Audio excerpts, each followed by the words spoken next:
Well, good morning. We are off to work today on the ETR, and every day I go to work on the ETR, I feel like you guys are with me. And today, as a matter of fact, some of you are. In the back seat here, I have some of the guys from England, and they're distracted right now. I took them to White Castle for breakfast sandwiches.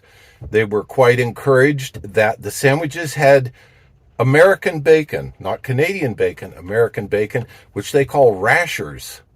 Learn something new every day. Also, it came with tater tots, which we all know what those are, and that started a lively discussion, which I think we wore out, about you say potato, I say potato. In any event, we are here today on the way to work, but I've gotten distracted, and I've gotten distracted by these old Conrail engines. I wish I knew if these worked down on the ETR 40 years ago. This is an older unit. It's a B23-7. Still laboring away. That's interesting how a locomotive just can last forever. If you're new to the channel, I wanted to explain the premise of this whole channel. Could one guy buy, refurbish, and make prosperous a small railroad? One guy by himself. Stay married, keep his sanity. If he had family members, could he maintain that?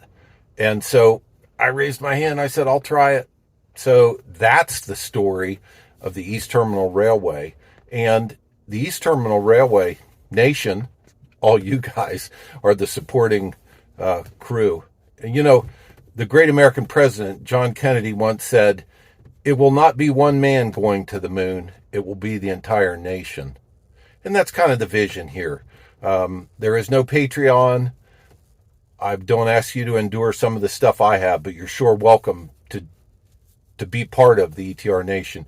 Join in, subscribe, do whatever you feel is appropriate. You can even buy and wear an orange t-shirt. So that's the story. I'm distracted by these. That's part of the problem. I'm easily distracted, but let me tell you something that's been distracting me even more lately. So what's been distracting me are these heavy loads. They're transformers moving by here. Now, there's a lot of development near here where they're upgrading the electrical capacity to an extent that's hard to imagine. But that's what these transformers are for. And they've moved back and forth. I love to watch a depressed center flat. You know, when you watch a train go by, I love the engines. And then if it's mixed freight, I'll stay a little longer. If it's a unit train of coal cars, once you've seen 10, you've seen them all. But a depressed center flat car with the load tied down, that's pretty interesting. So believe me, this is my kind of railroading. I really, really like this. So I went to investigate, and when I got to where these will be unloaded, I found the two, in this case, depressed center cars. What an exciting day to have some of you guys with me. And we could be working, but we could also be learning about railroad and functions and special loads and how they're unloaded, how they're tied down. I'll tell you what, I'm going to show you something that I don't think I've ever seen before. Times are changing, and maybe methods are too. Let me show you what it is. What intrigued me most was this one on the red car. Look how well it's tied down with cable and with the blocks. Now, this is something that appears to be changing, is how they're tied down. I've always seen it done with cable. You can use 1-inch metal rod, X bracing, tie down really well. But look at this one. No cable, and I would say minimal or less tie down. That tab is all that was holding the transformer down on the car. Now, I heard that maybe it had been partially unloaded, but we'll see with the cars that are coming up. This is all changed. And, you know, I heard a story, a buddy of mine shipped a 100-ton GE locomotive on a flat car, and they tied it down to what they thought the spec was and what the railroad would like to see. And when the inspector got there, he told them, boys, you got to cut a lot of this tie-down material off. A lot of this bracing, a lot of these 1-inch rods are unnecessary. Remove this, remove this, remove this. So what's being required now for tie-down is less than it has been in the past. And that's what we'll see here in this video. Now, the other thing, and some of you smarter than I am are already on to, And how do they get the transformer off the car? Well, we're so far into this now, let's just skip work today and spend a little time looking at transformers on rail cars, how they take them off, how they get them onto the truck for final delivery, and just exactly what does that look like. So there's the KRL car that was unloaded, moved out of the way, ready to go get another load. I've always loved depressed center flat cars, just really interesting loads. So how do you get a transformer like this off the rail car and onto the tractor trailer? Well, that's the system that was used this time. Well, there's a view of the lugs that are used for lifting straight up with cable. And you would want this directly below the beam. Of course, lifting straight up. And that's a slow operation. But what you would be doing is lifting straight up. Put the SPMT right here. Up, over, down. Slow and easy. There's a lot of growth going on here. It's a big plant that's being built that's going to take massive electric power.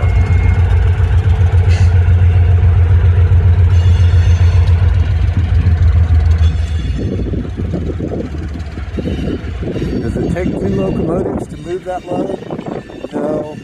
Siding where they're going to drop, there's no runaround track. You know, if I weren't so easily distracted, maybe the ETR would be further along by now. So in most cases, we think of transformers traveling on a depressed center flatbed. But this is interesting. This is a 4-truck, 8-axle flat car with a transformer on it. Now, this transformer isn't as tall as some or as heavy as some, but interesting load. It's fun to see it go by. I thought maybe we'd catch them unloading this today, but doesn't look like it. And we'll go take a look at how well this is tied down. I think it just came in yesterday. And let me try an overview of how this gets unloaded. Inside of this, there's a hydraulic cylinder that's powered, of course, by the diesel unit and the control. So this beam will be lowered until the cables are on. And then that lifting action is what picks up the transformer.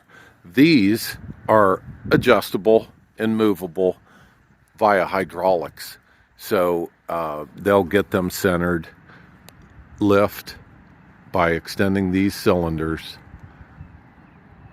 up in the air. These trolleys are powered. They'll move over, and then you'll retract cylinders till it comes down on the trailer.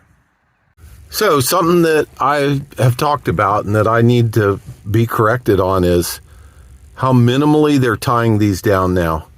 No cable, no chain, just the anti-slide blocks and then a couple L-shaped brackets that would hold it down. So put in the comments, you think that that would stay on in a derailment? It may be that they want it to come loose anyway. That seems odd, but this next one, not tied down like they used to be. So this is all that would hold it down right here. Just 2 on this side. So this has changed. None on the end are hold down. They're just to keep it from sliding. Note the plywood underneath. That makes up for the differences in the flatness of the car. So 2 hold downs on each side, 4 anti-slide blocks on the end. So here we are. This is a fascinating car. I really like it. There is a big, I'm going to call it a bolster between the 2 trucks so that the weight is evenly distributed. But this little end platform is just on the front truck. Be interesting to watch this go around the curve and see how it tracks. Well, I detect a little bit of sway back to this old Camel. See it down through there? You think that was built that way or just through time and heavy loads? It's had an effect on it. That's interesting. I believe that B in the circle stands for Buckeye, which is a big foundry that was here in Columbus, totally gone now, replaced by stand-up wall warehouses. But Buckeye Steel made many truck frames, bolsters, special castings. They had capacity that was unique in our country and even around the world, but they had financial problems and then furnace problems. It was sold at an auction. A company that was going to try and buy it and restart it was not the high bidder. The high bidder was a scrapper, and now it's completely gone. Attention, impact recorder on active part. So they may have this monitored while it's in transit to see if there's any kind of motion or destructive forces.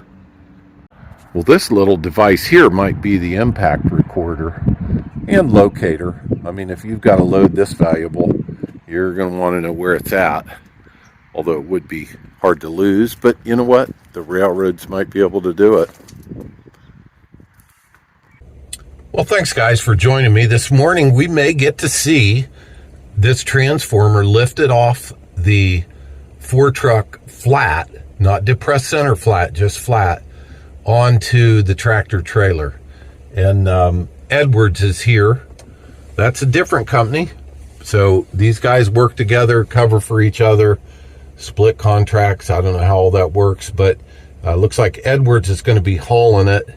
And they are here today. They've got the tractor trailer hooked up. Here in a minute, we might be backing underneath the crane. You know, since we're just sitting here finishing our breakfast sandwiches, I'm going to go out on a limb. From what I'm sitting here watching, the blue equipment and the trucks are Edwards.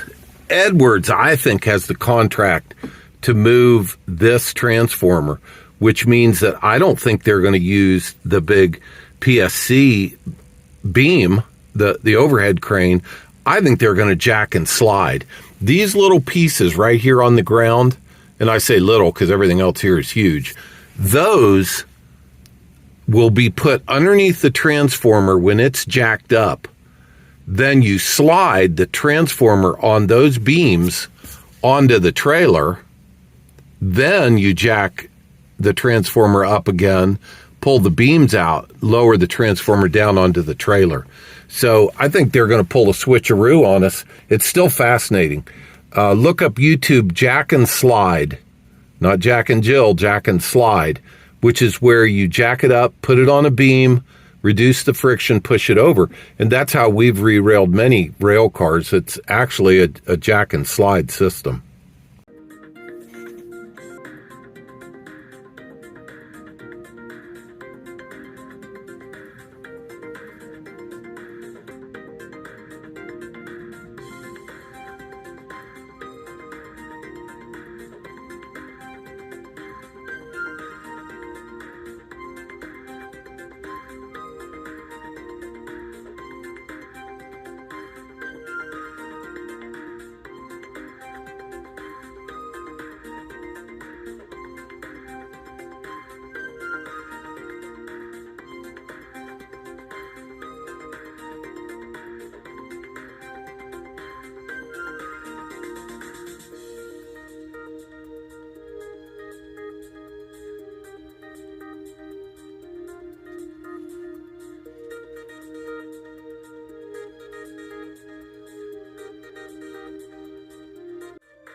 Well, there it is.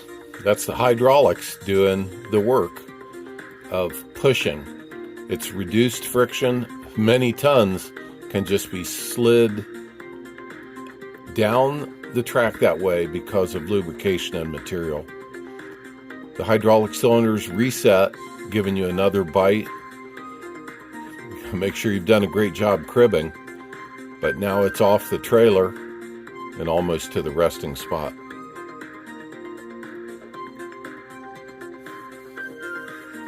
And that's called the jack and slide system.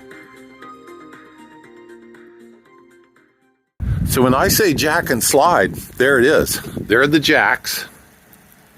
There's the slide. So that's been lubricated.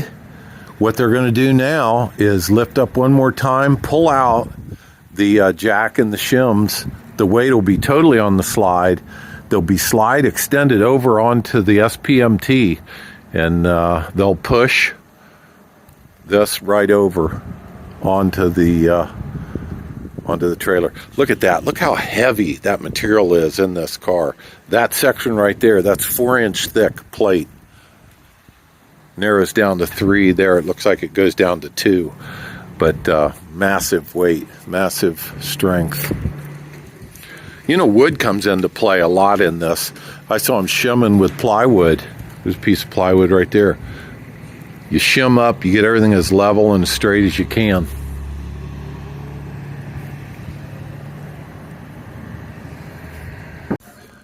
So what they're doing now is stretching out the hoses and hooking them up to the main control. So one person, of course, manipulating levers, will raise all 4 jacks. That'll lift the transformer up and off the flat car. You can hear that little Honda engine taking a load.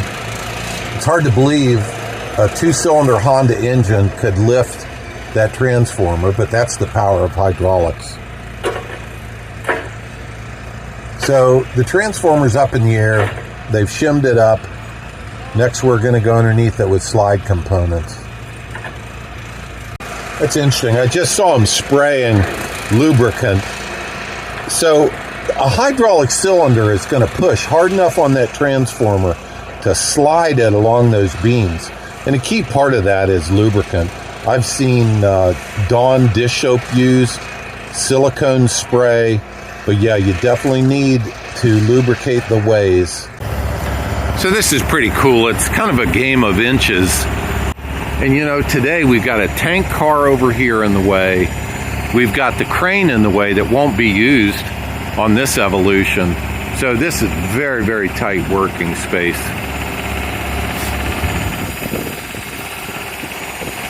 I wonder if they couldn't cut the tractor loose and use the trailer in the self-propelled mode, but it might be that this power module they have on it will only do steering, not self-propel.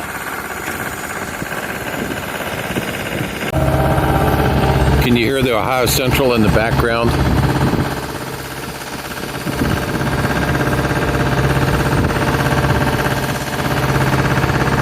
They're blowing for a crossing right near here. Sure enough, they're making it around the corner. See how the front set of axles is steering more than the middle, and the middle, the back two are actually steering the other way, with the back one steering the most. That's how you get these things to corner. They don't all turn the same amount. That would be crabbing. They each can turn a separate amount, so you can turn a radius. Look at that. Could never do that with a straight truck.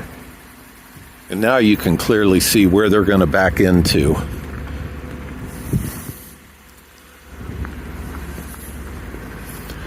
It's not only on the ETR, but isn't that neat to be able to have a chance to be here to see this kind of thing? Happy to bring it to you. It's what I enjoy. Okay, there it goes.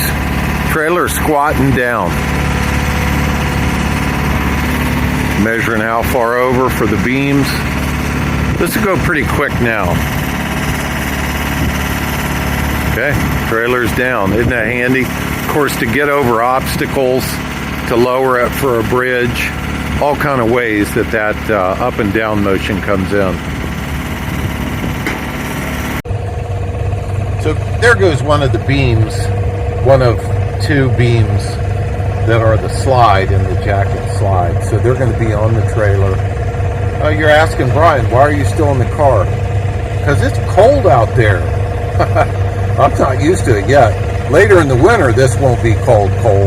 This would be a warm day, but man, when this slaps you in the face at the end of November, if you can stay in the car, you do. Okay, there's what I was looking for. The hydraulic cylinder. He just dropped it down in that opening. So So what they're going to do is pull. See him sliding it forward? It's going to pull on the shoe and then extend. It'll be extended in full. Then it'll retract. Then they'll repin it and do it again and again. Looked like it had about a 3-foot travel. You know, I wanted to just take a second here. This video is going to come out the week of Christmas. And I wanted to ask you to do me a favor, and maybe yourself a favor.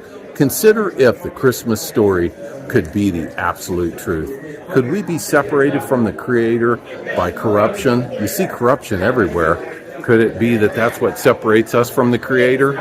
Well, take a little time this Christmas to think, did He send a way for us to be made one with Him again? Could that be the baby Jesus? The transformer is moving.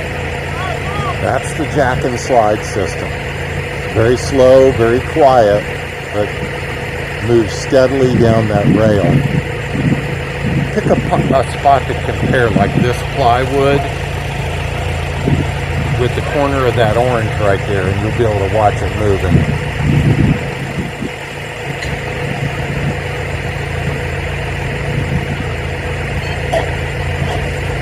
Okay, compare now.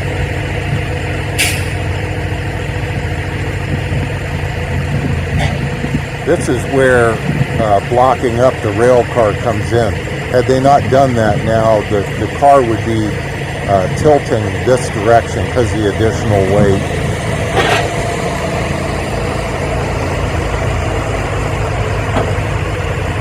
Okay, transformer on the move again.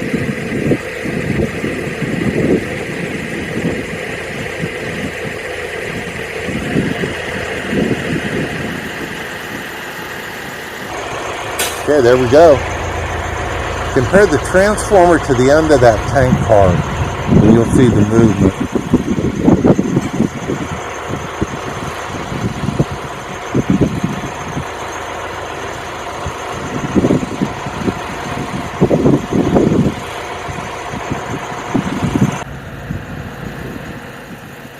So now it's more than half on the trailer. That's pretty cool, isn't it? I like that.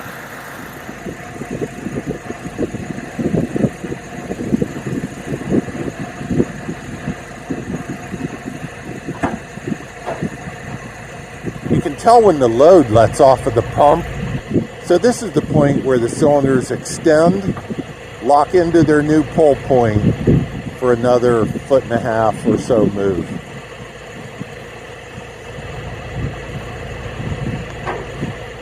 Cylinders locked in, lever the other direction, and another pull.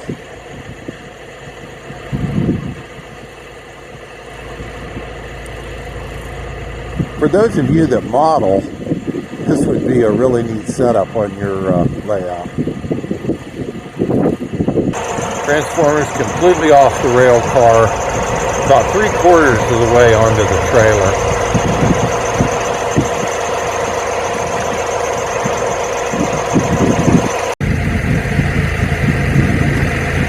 Keep the hoses out of the way.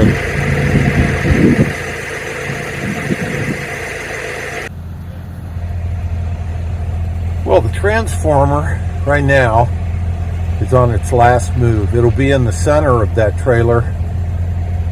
Then they'll do a big teardown process and then chain it down.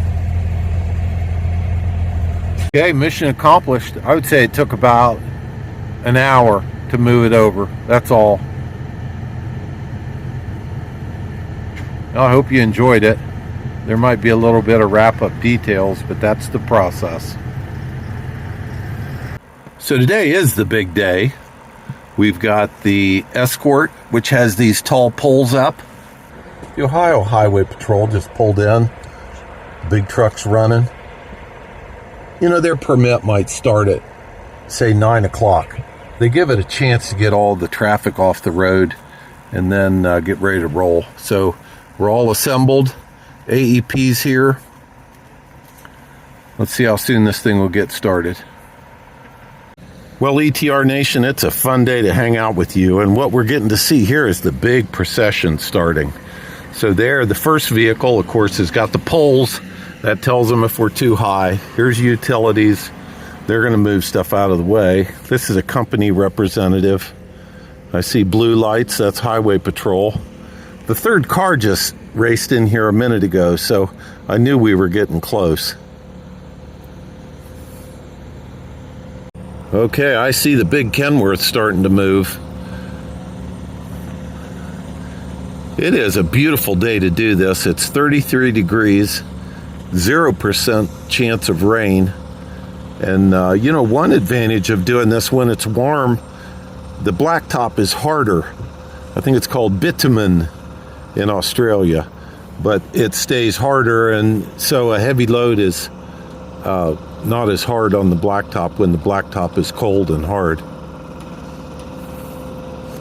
So we've got 3 vehicles so far. Pilot car, company car, utility. Here is 2 Highway Patrol. So there'll be 5 vehicles in front of the big load.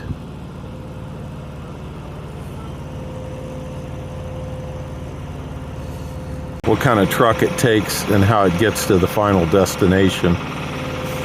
It'd be ideal to have a big transformer facility, an electrical yard with rail access. I've seen that a couple times. That would be ideal, but of course that's rarely the case. See how the axles on the trailer turn. Of course, that's what allows them to get around tight curves. Love that Kenworth.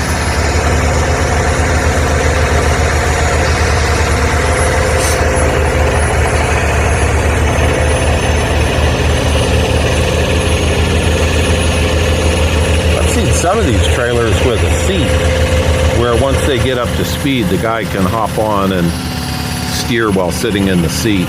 You can see him steering from right there. That's the control.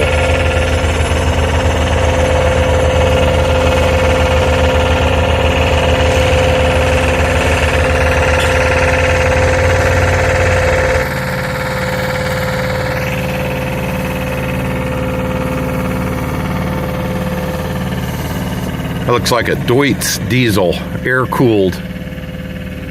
Oh, there's where the seat would latch on. That arm's sticking out. I'm surprised they left the jacks. Called a dual-lane trailer, because it does take up more than one. So 5 vehicles in front of the big load. Here's 4 behind. Looks like Highway Patrol wraps up the tail end, making sure everything is safe. People know there's something ahead that needs to be avoided.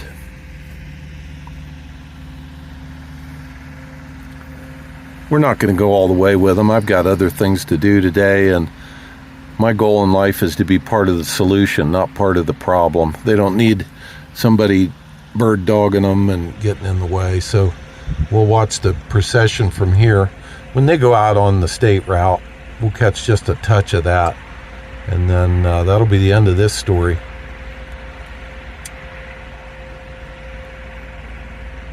Okay, here we go. The lead escort car is out on the state route. They probably, as much as they can, like to keep the load moving, but of course it can stop if there's an obstruction or something in the way. There he goes out onto the state route.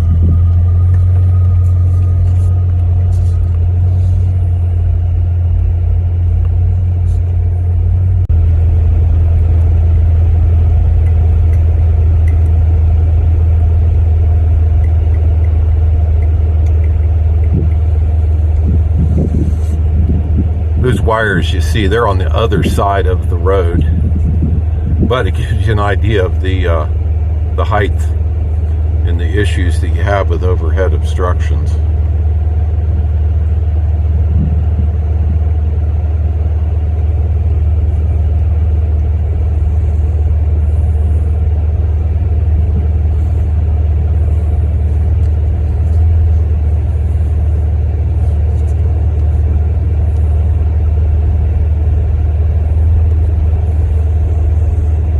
We got one pedestrian hopping in a truck.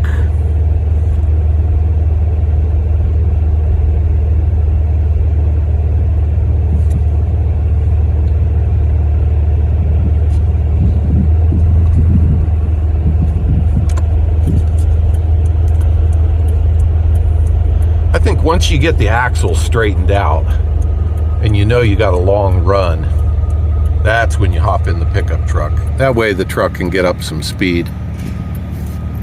One highway patrolman going ahead.